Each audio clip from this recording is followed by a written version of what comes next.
हमें संकेत मिलते हैं कि शांति स्थिरता आगे बढ़े, बेचैनी और भय रुक जाएं।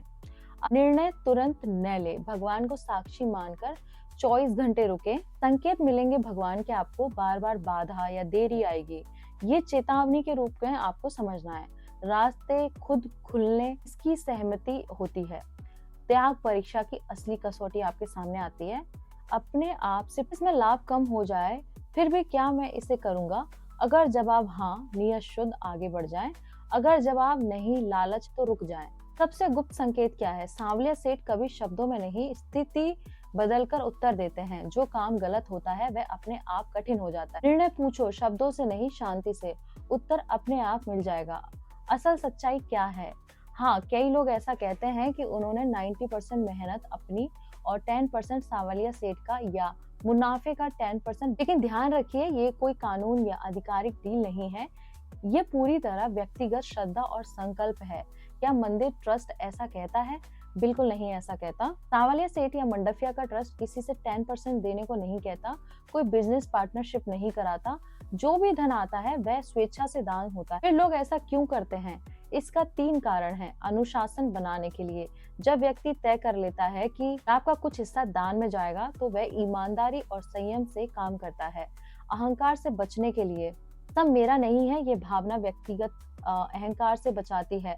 सामाजिक सेवा के लिए, मंदिर ट्रस्ट उस धन से अस्पताल, स्कूल, गौशाला, गरीब की सहायता जैसे चैरिटी कार्य करता है, यानी धन समाज में वापस जाता है। तो बहुत जरूरी चेतावनी ये है, अगर कोई कहे इतना चढ़ाओगे तो काम पक्का हो जाएगा, तो समझ लीजिए भगवान की नहीं, इंसान की बात है, और वो कोई इंसान लालची है। भगवान सौदे से नहीं, श्रद्धा से चलते हैं। दान करना अच्छा है, भगवान को धन्यवाद देना सही है, इसे गारंटी स्कीम समझना गलत है। भगवान रास्ता दिखाते हैं, रसीद नहीं काटते। भगवान यह शर्त नहीं रखते हैं कि 60% जगत कल्याण, 40% अपने लिए, तभी साथ देंगे। ये भगवान की शर्त नहीं है, भक्त की भावना होती है। फिर लोग ऐसा क्यों कहते हैं? सांवलिया सेठ के साथ वह सोच इसलिए चलती है क्योंकि ये आंतरिक अनुशासन बनाता है। जब व्यक्ति पहले से तय कर लेता है कि लाभ का बड़ा हिस्सा समाज के लिए होगा, तो उसके निर्णय स्वार्थ से ऊपर उठ जाते हैं। अहंकार अपने आप कम होता है। सब मेरे लिए नहीं, ये भावना भगवान के लिए चलने की सबसे बड़ी योग्यता है। नियत शुद्ध हो जाती है। दान का प्रतिशत तय करना भगवान को खुश करने के लिए नहीं, अपने मन को सही रखने के लिए होता है। बहुत जरूरी सत्य बात यह है, भगवान प्रतिशत नहीं गिनते हैं, वे देखते हैं नियत आपकी, ईमानदारी आपकी, कर्म की शुद्धता। 5% शुद्ध भाव से दिया गया दान 60% दिखावे से दिए दान से बड़ा होता है। तो क्या भगवान बिजनेस पार्टनर बनते हैं? हाँ, भाव में वो बिजनेस पार्टनर बनते हैं, पर सौदे में नहीं बनते हैं। भगवान ऐसे पार्टनर नहीं जो कहें इतना दो तभी काम होगा। वे ऐसे साथी हैं जो कहते हैं तू सही चल, मैं संभाल लूंगा।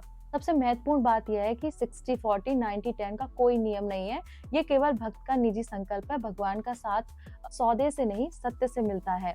जहाँ नियत सही होती है वहाँ भगवान प्रतिशत नहीं पूछते। सांवलिया सेठ कागजी या प्रतिशत वाले बिजनेस पार्टनर नहीं बनते।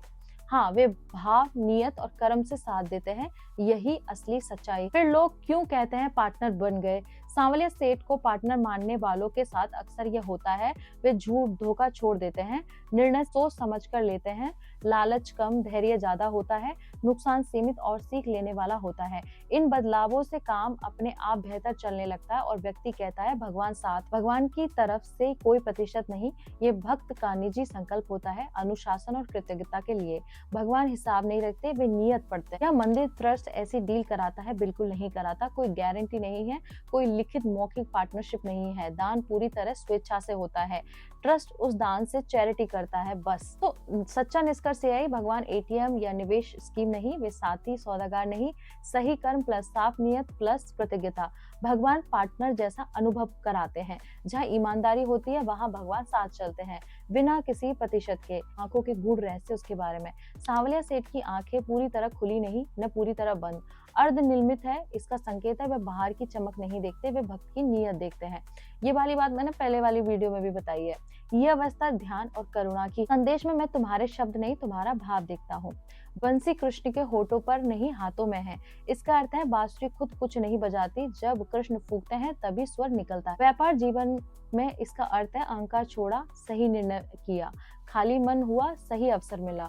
मूर्ति न पूर्ण नृत्य में है न पूर्ण स्थिर है। इसका अर्थ है जीवन में रहो लेकिन जीवन से बंधो मत। ये कर्म योग की मुद्रा है, काम करो पर आसक्ति मत रखो। मनोकामना की परंपरा क्या है? ये परंपरा जादू सौदा नहीं है। इसके 4 गहरे कारण है। पहला, स्पष्टता, लिखने से इच्छा साफ होती है। दूसरा है जिम्मेदारी, अब ये मैं सच में चाहता या चाहती हूँ। अहंकार का त्याग, भक्त चिंता छोड़ देता है और यहीं से सही रास्ते खुलना शुरू हो जाते हैं। तो क्या नहीं करना चाहिए? लालच भरी मांग, दूसरों का नुकसान, शर्त या धमकी, इतना दूंगा तो इतना मिलेगा, ये सब फालतू की बातें भगवान के सामने बिल्कुल नहीं करना चाहिए, क्योंकि ऐसी बातें करोगे तो भगवान के सामने बहुत छोटे हो जाओगे। ये सब कृपा को रोक देता है, इसलिए ऐसी फालतू की चीजें तो मांगनी भी नहीं चाहिए। सांवलिया सेठ की मूर्ति सिखाती है खाली बनो, ईमानदार बनो और परिणाम मुझे सौंप दो। बस यही है। बाकी आगे की बातें मैं नेक्स्ट वीडियो में करूंगी। तब तक के लिए मुझे सब्सक्राइब कर लीजिए, इस वीडियो को शेयर कर दीजिए और मेरे साथ बोलिए ओम नमः पार्वती पतये, हर हर महादेव, शिव शंभो।